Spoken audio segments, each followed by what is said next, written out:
Our final inductee of the evening, Frank Vana Jr., who has won more MGA titles than any golfer in history and has redefined dominance in this sport locally for more than 2 decades. There's simply no other golfer who has won as many MGA titles and performed as well and for as long in those championships as Frank Vana Jr. He holds the record for the most MGA Player of the Year and MGA Mid-Amateur titles, and as you will learn, is the only golfer to have ever advanced to match play at the Mass Amateur Championship for 23 consecutive years. I gotta say, Frank, first of all, someone asked me about an hour ago and they said, do you ever get tired of talking about Frank Vana Jr.?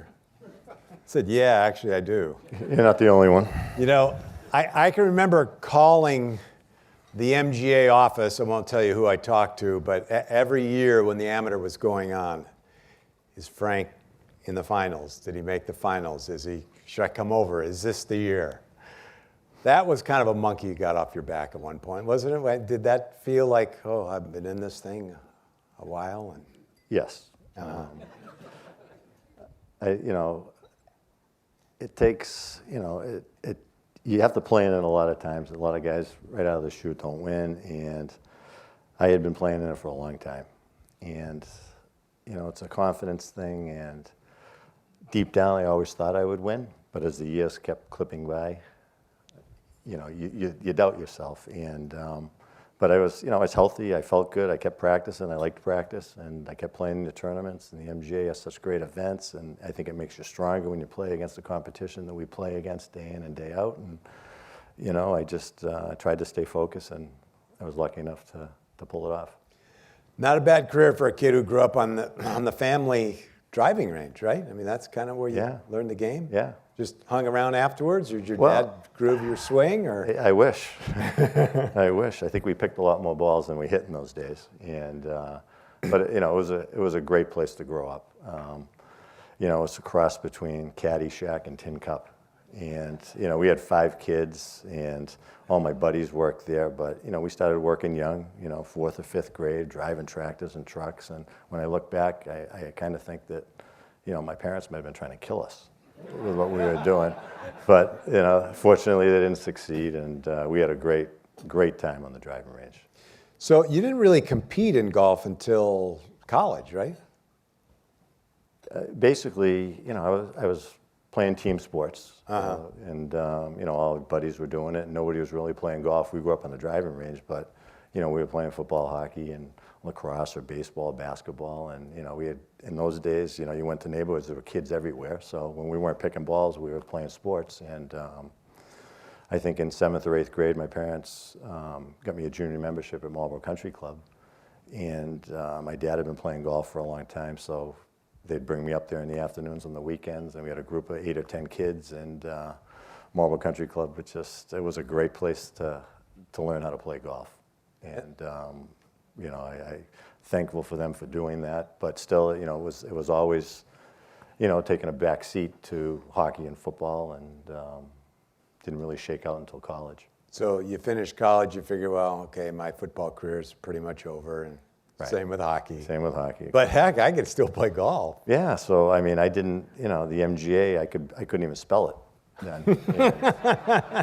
And I learned quickly that they have a great schedule, and if you wanted to compete, you had someplace to play all the time. Best golf courses, best competition, best run tournaments. I mean, it's been going on for, a long time, and we are very fortunate to come up in that. Do you remember your first amateur? I think was it in Pittsfield?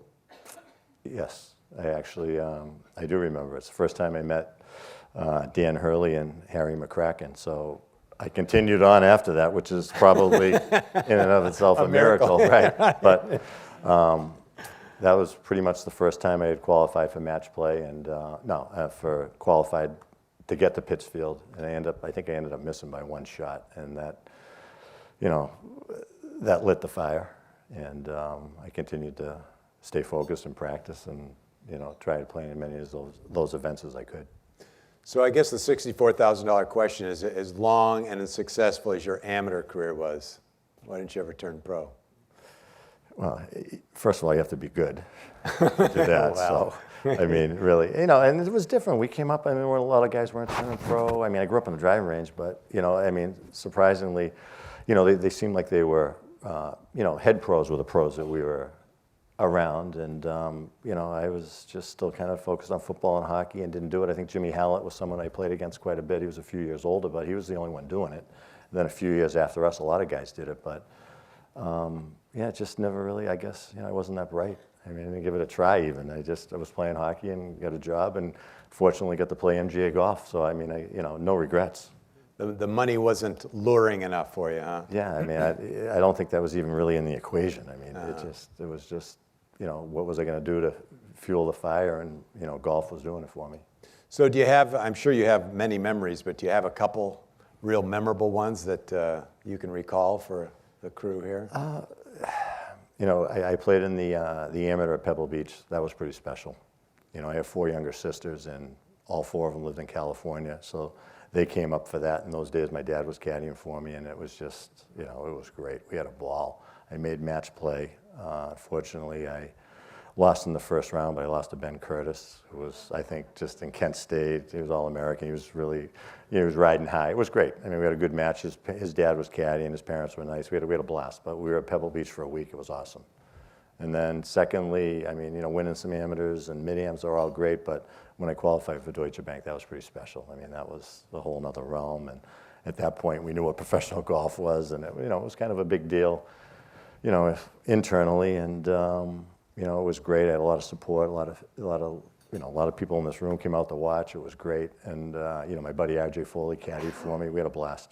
And were you kind of nervous? I mean, as much golf as you ever played, this was a little different. Yeah, I was nervous, but you know what? I thought I was going to be more nervous. And then, J.J. Henry's a friend of mine, and we called him right away. We played our practice round with him. He introduced us to some of the guys, so that took the edge off. I was paired with Jason Duffner and Trevor Immelman. And Jason was really struggling, and we know what his personality's like. It was even worse then. And he just, he was a rookie and he was struggling, and he just, it was tough. And then Trevor was the opposite. He was awesome. He had lunch with us, hit balls was on the range. It was great, and he was just really slow. And it threw me off. It's not my excuse, but I was uncomfortable with how slow he was. Legitimate excuse. It was hard, but. It was never trade the experience for anything. And so, how'd you play overall? I played pretty well. I think I shot a pretty basic 6 or 7 over the first day, which I wasn't thrilled about. But I got all my shots airborne, which was good. And then the second day, I played really well, but I made 2 triple bogeys. Other than that, I think I might have been even with the 2 triples. So I played well, but just being there was great. It was a great experience. Anne Marie was talking about that one putt she made at 18 to win a title. Is there some title that stands out? I mean, we talked about 2004. Anything else that stands out that you really played well, or you shouldn't have won, or maybe one that you should have won and you didn't? When I won at Marshfield, I think I shot 4 or 5 under the last day in the mid-am. When I won the mid-am a few years back, I hadn't won one for a few years, and that was pretty special. I felt like I still could shoot some good scores, and I hadn't quite been, and I did then. But, I think one of the things that helped me through my whole career is I really wasn't in it to accumulate all this stuff. I just played my buddies. It was a fraternity of guys. It was a place where I was comfortable. I enjoyed playing. I mean, I practiced to play well because I wanted to play well, but it's just been great. Every week, week in, week out, playing these events, it's awesome. And I think I have a short memory. I always, I'm not the brightest bulb in the box, but, I think that's to my benefit. I mean, I got my buddies all the time bringing up, hey, remember that shot? Remember that? No, not really. I got to dust it off, which is good. And for me, I think that's been a big help over my career.